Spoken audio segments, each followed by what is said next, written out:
Hey folks, welcome to the channel. If you haven't already, please go ahead and like and subscribe. It really helps us out.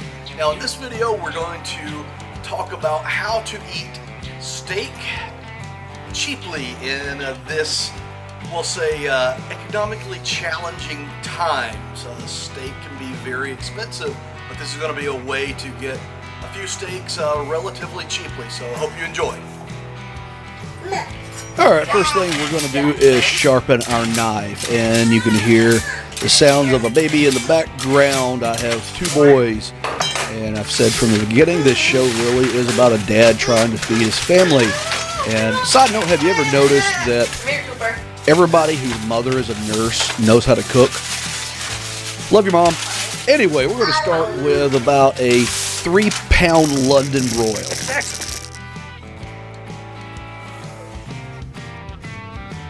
So I don't know what these two muscles are called that make up the London Broil, but they always come in this, one side is looking like a steak and the other side is looking like some sort of like a tenderloin or something like that. I've found that if you cut that side off, you can make basically a steak out of this, or two steaks, and that strip piece you can cut that up into, say, shish kebab or something like that, or cubes to throw in the pressure cooker, crock pot.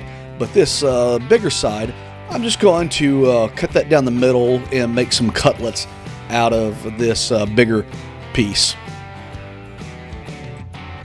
And that seems a little bit large just to throw on the grill, so I'm going to go ahead and cut those in half. So we've got 4 separate steaks here. One of those looks a little thin, but that's all right. And then this bigger one piece, that we're going to save that for later.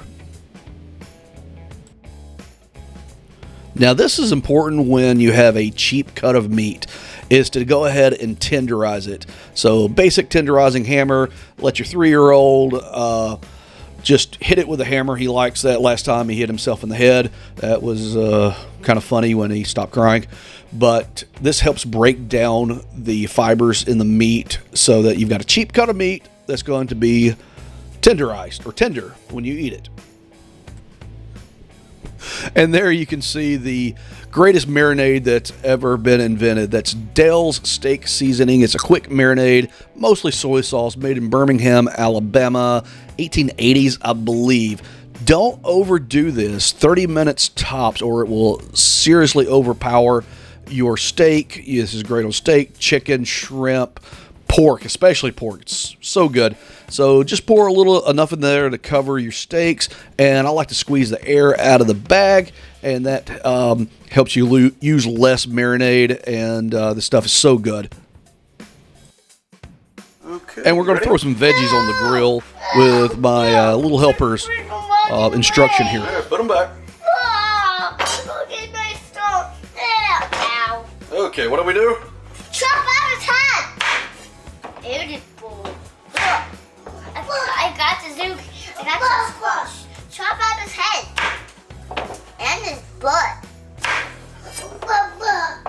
Now we're going to leave these veggies in some fairly large pieces, and that's because the smaller pieces tend to fall through the grates. Even as they cook, they tend to shrink a little bit, fall through the grates. Then you've just sacrificed some vegetables to the charcoal, and we kind of want to eat these instead of wasting them.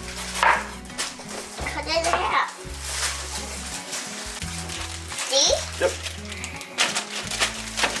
First you candies and then the squash. Yep. No, I'm gonna do the squash shit. Okay, put them in. I'm gonna do the rest of the squash.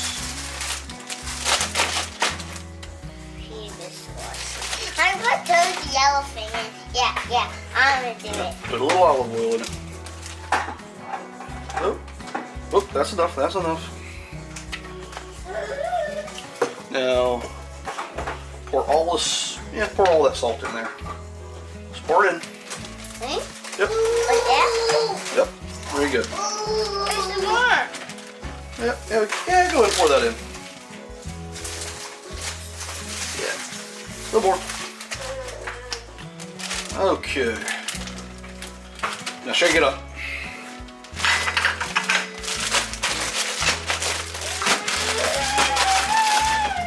I did it. A little more. Wow,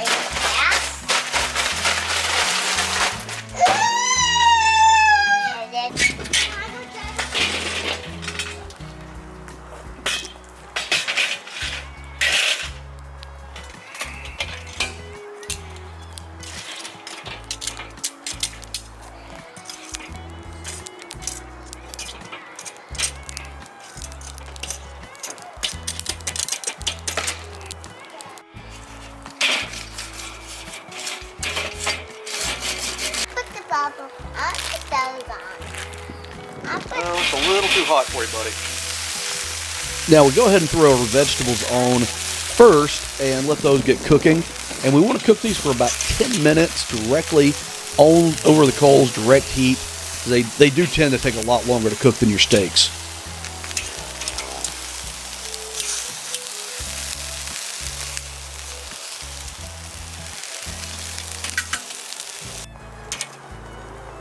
After about 10 minutes, we'll flip them and then put our steaks on. See how we've left this place in the middle for our steaks. You know it's time to flip the steaks when you start to see moisture come through the surface of the meat. That's a good general rule of thumb, but if it's already heavily marinated like this, it's kind of hard, so it's more of a feel. So when you feel the steaks start to get a little bit firm, it's time to go ahead and flip those. Now here's an easy way to sanitize your tongs. You can either wash them, get a new pair, or stick your tongs directly onto the coals, and that will kill any of the bacteria that might be on it. Then just wash it off with a water hose.